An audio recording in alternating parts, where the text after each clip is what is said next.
दोस्तों, आज भारत का 70वां गणतंत्र दिवस मनाया जा रहा है और साल की तरह इस साल भी भारत की धरती पर एक प्रभावशाली व्यक्ति का आगमन हो रहा है। एक ऐसा व्यक्तित्व जो दो देशों के बीच संबंधों को मजबूती तो देता ही है, साथ ही करोड़ों लोगों के जीवन को प्रेरणा और उन्हें जीने की नई राह भी देता है। जी हाँ दोस्तों, आज का एपिसोड दक्षिण अफ्रीकी राष्ट्रपति सिरिल रामाफोसा के जीवन से जुड़ी कुछ खास बातों और उस सफर पर आधारित है जिसको तय करके आज वे दक्षिण अफ्रीका के 5वें राष्ट्रपति और एक प्रभावशील नेता के रूप में दुनिया के सामने मौजूद हैं। साल 2018 में दक्षिण अफ्रीका के पूर्व राष्ट्रपति जेकब जुमा के गद्दी छोड़ने के बाद देश के अगले राष्ट्रपति के रूप में शपथ लेने वाले 66 वर्षीय सिरिल दुनिया के वो नेता हैं जो एक रणनीतिकार, एक व्यापारी और एक शक्तिशाली नेता का अनूठा संगम है। सिरिल की गिनती उन अफ्रीकी नेताओं में होती है जिन्होंने देश के कई महत्वपूर्ण पड़ावों पर अपनी सेवाएं देते हुए देश को दशा व दिशा दोनों ही प्रदान की है। इनका मानना था कि बेहतर शिक्षा और ऐशो आराम किसी की जागीर नहीं है, इस पर उतना ही हक गरीबों का भी है जितना के हक अमीरों का। यही कारण था कि इस बगावत भरी सोच के साथ एक मजदूर यूनियन के नेता से राजनीति और राजनीति से व्यापार तक का सफर सिरिल तय करते चले गए। अफ्रीका के रंगबाद को खत्म करने और डेमोक्रेसी को बहाल करने में इस व्यक्ति का उतना ही योगदान है जितना कि मंडेला का।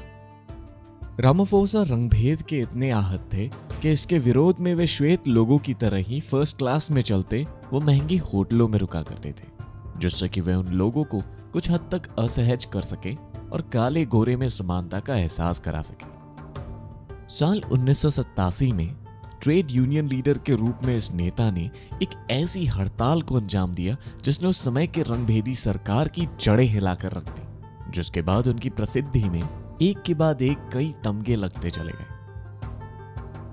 हालांकि 1997 में मंडेला के आगे नेतृत्व की लड़ाई हार जाने के बाद इनके राजनैतिक जीवन में ठहराव आ गया, लेकिन उसके बाद भी सिरिल की महत्वाकांक्षाओं में कोई कमी नहीं आई और वे व्यापार की ओर बढ़ चले। बेहतर रणनीति के गुण तो पहले ही मौजूद थे, सो इस क्षेत्र में भी सिरिल ने कामयाबी का स्वाद चखा और लगभग एक दशक तक यह सिलसिला ऐसे ही चलता रहा।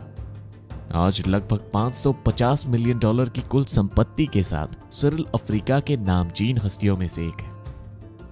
लेकिन इस शानदार सफर में कई मौके ऐसे भी आए जब सिरिल को आलोचनाओं का सामना करना पड़ा, जिसमें साल 2012 में एक मल्टीनेशनल कंपनी में हड़ताल कर रहे मजदूरों पर पुलिस ने गोली चला दी और 34 लोगों की मौत हुई। बतौर कंपनी डायरेक्टर सिरिल ने इस कार्रवाई का समर्थन किया, जिससे आम जनता में उनके प्रति रोष पैदा हो गया, जिसके बाद सिरिल ने बकायदा नेशनल रेडियो पर अपने असंवेदनशील बयान के लिए माफी मांगी।